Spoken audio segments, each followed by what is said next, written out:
So we talk a lot about the work, coming back to the work, but the big question is, how do you do that in the audition room? The audition that room. dreaded place, the dungeon. You know, here's the challenge, and we have some answers for it, but the challenge is, how do you make that room the place that you do the kind of work that you do in class or in rehearsal or on stage once you've been in rehearsal? How do you bring yourself fully and comfortably with ease and power and artistic leadership into a casting room? Because that seems to be the challenge for so many of our actors who we see right in this room do the most extraordinary work. And then sometimes that door just, stops them. Right. So the question is it separate? Is it, okay, I'm doing the work, I'm training, in a workout, but then I have to take that other class so I know, where to point my head or where to look at the second character or any of that stuff, what someone might call audition technique. Where is the coming together of the two, or are they totally separate?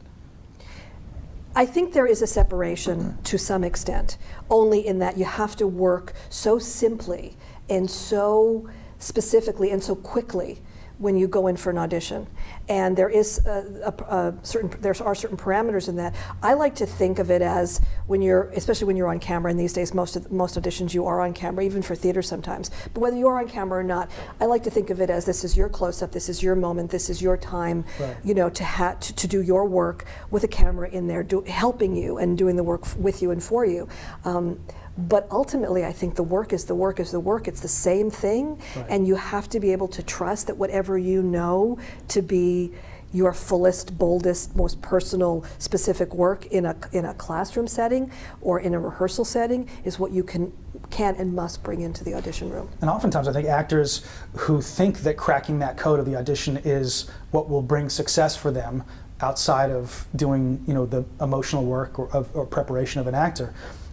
They think that, so what I have to do then is figure out the technical elements, or how to work with a camera, eye line, do I sit or stand, all that technical stuff, and that can become a source of focus in the interest of controlling, so that they get, as opposed to letting go of some of that, knowing that, look, if you look left or right, I mean, sure, we got to see your eyes. We want it, you need to be in the light. You got to hit your marks. Like there's those technical elements. By the way, different rooms are going to ask you to do different things. So my theory is you always talk to the reader because there's a human being there, and even if you're talking to 4 people, but there are rooms people are going to go into where they're going to ask you to look to the left, look to the right, have an imaginary person here or there. Right. They're going to want you to sit or stand on a mark, and you're not going to have as much freedom. But if you're so full in your choices and you're bold in your own ownership of what this role is, and you come in, saying this is where this lives in me, this is my point of view of this, I'm going to offer that to you and collaborate with you and meet people in the work as a collaborator, as a fellow artist, then your chances of getting everyone in there to forget about where you're looking and whether you're sitting or standing or whether you're hitting your mark, all that will go away, because what they're going to do is they're going to experience somebody who's coming in full with the word choice is a whole other thing, but with a committed specific decision that they've made about what this is for them. Right. And that is such a relief, and people don't realize that. Sure. That's such a great thing to have somebody come in and offer that kind of leadership and that kind of boldness. Right. And so it becomes that the talent, which we then see when you come in with that leadership, becomes bigger than what you did technically speaking. And again, that's challenging because it's more of a fluid notion. It's not something that you can necessarily control. You have to give up control of some of that. Allow it to a relationship to form, and which is not easy. It takes training. It takes time. Well, some of the things that get in people's way are the fact that they need to know their lines, and they might have just gotten the scene before, and the lines are new, and it's understandable that in the newness of the lines, there's this fear of, am I going to get them right? So you see people talking to themselves in the waiting room, and such tension and such self-limitation comes up when people are trying to get the words right. What was your experience when you were learning lines, and what made that easier for you? I mean, I was fairly good at it. It's different if you're in a sitcom where the lines seem to matter more, because it's music. But I think I was fairly good at understanding that I'm not going to book the job because I got every line right. And that was always the case. No disrespect to the writer, and you want to do your best to hit those lines. I like the parameters of dialogue that may not be quite right too. I like having to say every line, because that means I have to bob and weave and find it. It's that struggle I think is interesting to me. But for me, it was far more important to affect somebody, and that didn't work for a lot of people. For other people, it did. It depends on the room, right? Yeah, you got to know what it is for you, and You walk in sometimes, and as an actor, this happened to me. It says, he's in a hospital bed and he's got the flu and blah blah. Well, they want you on, like, they want as best as you can, even though you're not in a hospital or don't have the props there. They wanted that exact situation.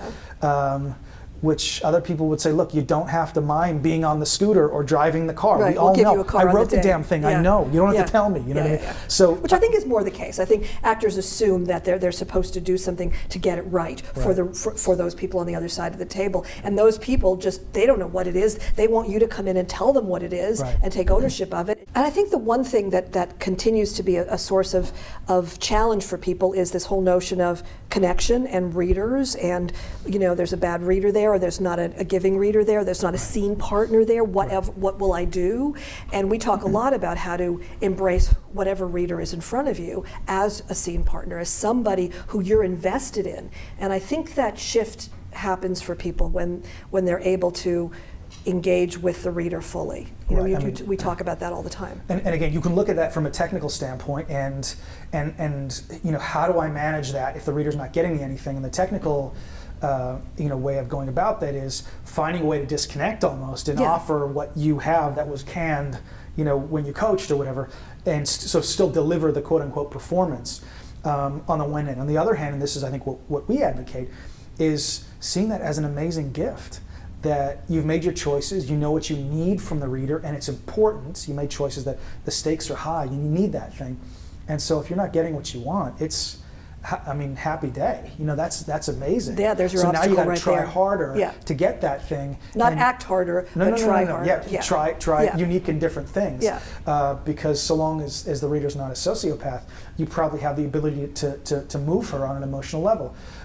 So why not try that? And you will. I've been a reader. I don't do it anymore. I like to have actors in the room being readers because they're certainly better at it. But I remember reading with 39 people who were just in their own little bubble and completely disconnected. And so I disconnect, and I'm just like, what's for lunch, and why are the producers mad at each other? And this is just frustrating. And then person number 40 walks in and forces me to engage. And suddenly I'm like, oh, okay, we're doing that now. And I suspect that any reader you talk to, if you really engage with that person and ask something of them, that person's good.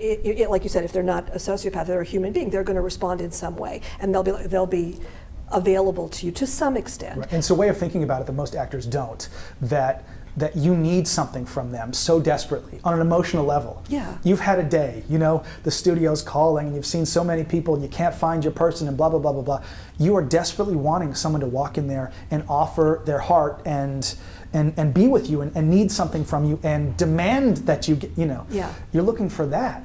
But actors come in scared, and should I sit or should I stand, all that stuff. And they also come in, they prepared by themselves. So we always talk about, and this is so important, that whatever you have prepared, the work is done, and you've got to leave it alone and know that it's there, and you entrust that it's there, and then make it all about the other person, which is so obvious and so basic. But I find in class this happens over and over again. You make that little shift, and suddenly it's about the other person. It's about that reader, whether they're an actor or not, whether they're the image you have of the person you're falling in love with or not. And suddenly you're in a relationship. And if you're not in a relationship, if you're in your own experience, you're disconnected. And if you're in a relationship, suddenly the story starts to get told, and it changes all the time. So if you can, enter excitedly to get what you want in the scene rather than to get the job, and to engage fully with another human being, and instead of to show your stuff. This is what you gave your life to. This is what you want to do. And that's the joy of it. Let's engage in some interesting human connection and see what happens. And when you see that in the room, everything changes. And so trusting that. And and then the other notion of preparation.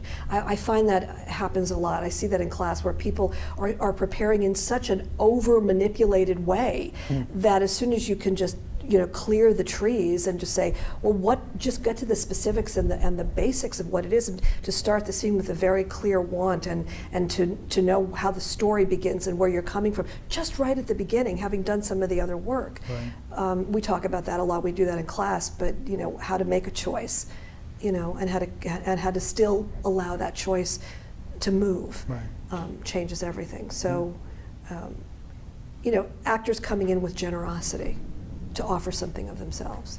It's a big shift. It's a big shift, and it changes everything dramatically. Because, and I talked about this before, and certainly is the case when I was pursuing an acting career, you're in that place of defense of, okay, in what way are you going to reject me?